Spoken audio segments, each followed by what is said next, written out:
नमस्कार, अजय चतुर्वेदी। लोकसभा में आज एक बार फिर से ओम बिरला अध्यक्ष चुन लिए गए। अब ये और इसके साथ ही उन्होंने बलराम जाखड़ और बाल योगी तथा पीए संगमा की बराबरी कर ली। देखना अब ये होगा कि ओम बिरला बलराम जाखड़ की तरह दूसरा कार्यकाल भी अपना पूरा कर पाएंगे या बाल योगी की तरह एक साल में ही उनको इस पद से मुक्त होना पड़ेगा। लेकिन आज जो कुछ भी सदन में घटा वो उसकी बाजी बाहरी तौर पर या फ्रंटलाइन मीडिया के तौर पर देखने में ये लगेगा ज़रूर कि स्पीकर के चुनाव में एनडीए ने बाजी मार ली, लेकिन ऐसा है नहीं। ये बहुत ही सोची समझी रणनीति के तहत ये सारा कार्यक्रम हुआ और इस मुद्दे पर पक्ष की ओर से राजद के सांसद और नीतीश कुमार के करीबी ललन सिंह ने जरूर वोटिंग का जिक्र किया। वहीं विपक्ष की ओर से तृणमूल कांग्रेस के अभिषेक बनर्जी ने ये मुद्दा उठाया। एक आध और लोगों ने इसका मुद्दा उठाया, लेकिन कांग्रेस ने खास तौर पर कांग्रेस अध्यक्ष मल्लिकार्जुन खड़गे और राहुल गांधी की ये जो जोड़ी पिछले चुनावों में भी अपनी रणनीति में सफल रही, ठीक उसी तरह से इस बार भी बाकायदा चुनाव का ऐलान हुआ। डिप्टी स्पीकर की मांग थी विपक्ष की, कांग्रेस की, जिसको देने के लिए सत्ता पक्ष तैयार नहीं। बावजूद इसके बाद कांग्रेस ने अपना उम्मीदवार के सुरेश एक दलित सांसद के रूप में सामने लाया। उन्होंने अपना पर्चा भी कल दाखिल किया था, लेकिन ऐन वक्त पर कांग्रेस ने बड़े करीने से अपनी रणनीति चली और संसदीय परंपरा का निर्वाह करते हुए सदन की ये पहली घटना को बड़ी शालीनता के साथ ध्वनि मत से स्वीकार कर लिया और चुनाव नहीं हुआ। बहुत दूर की कौड़ी खेली है राहुल गांधी ने और मल्लिकार्जुन खड़गे ने।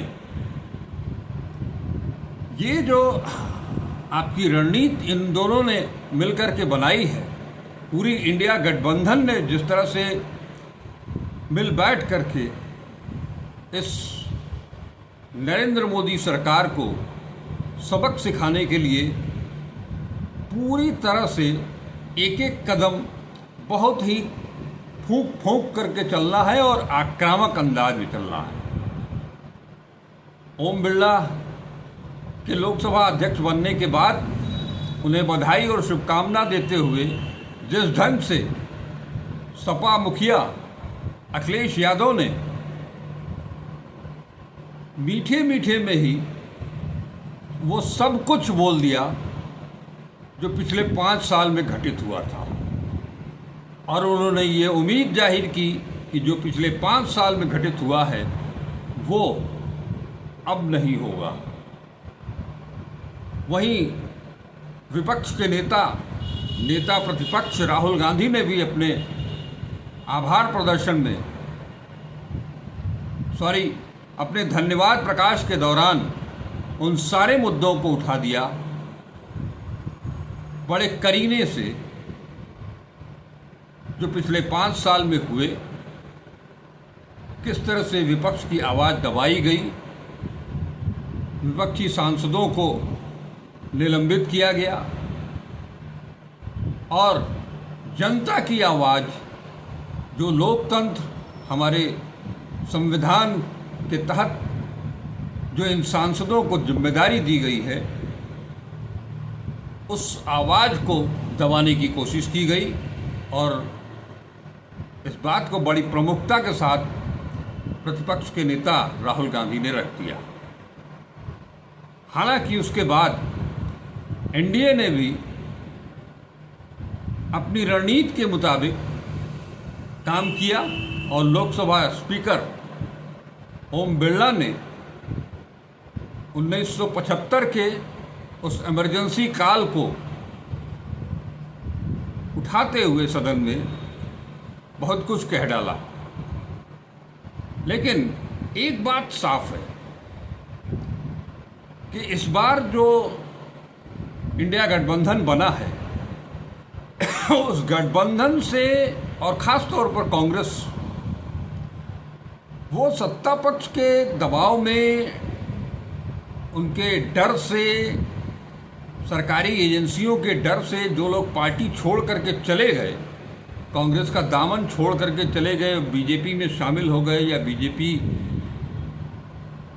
के समर्थन में आ गए, उन सब के जाने के बाद से एक बड़ी चीज़ सामने देखने को मिल रही है कि कांग्रेस को सत्ता पक्ष की हर रणनीति की जानकारी तो हो जा रही है, लेकिन वो खुद क्या सोच रही है पार्टी, उसके अध्यक्ष मल्लिकार्जुन खड़गे, कांग्रेस पूर्व अध्यक्ष राहुल गांधी या पूरी कांग्रेस, हम तो ये कहेंगे कि पूरा इंडिया गठबंधन की क्या रणनीति बन रही है, वो कहीं से लीक नहीं होने पा रही है। उसका नतीजा रहा आज जो कुछ भी सदन और सदन के बाहर दिखाई दिया, उसमें सीधे सीधे इंडिया गठबंधन की जीत साफ साफ दिखाई दे रही है। और ख़ास तौर पर कांग्रेस की रणनीति, एनडीए गठबंधन और मोदी सरकार, खास तौर पर प्रधानमंत्री नरेंद्र मोदी और गृहमंत्री अमित शाह की जो रणनीति थी, उस पर राहुल और खड़गे जी की रणनीति कहीं भारी पड़ती हुई दिखाई दी।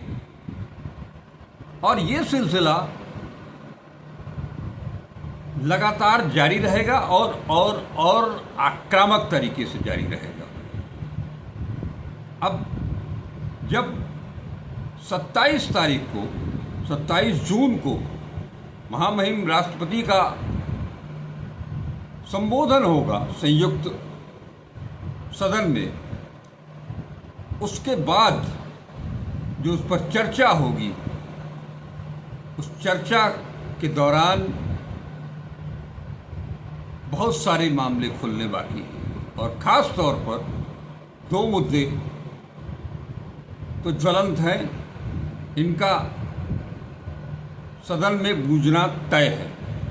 एक तो वो जो जिस तरह से एग्जिट पोल दिखाया गया और उसके बाद जिस तरह से शेयर मार्केट धड़ाम हुआ, उसमें करोड़ों करोड़ों की आम आदमी की पूंजी, आम आदमी की कमाई डूबी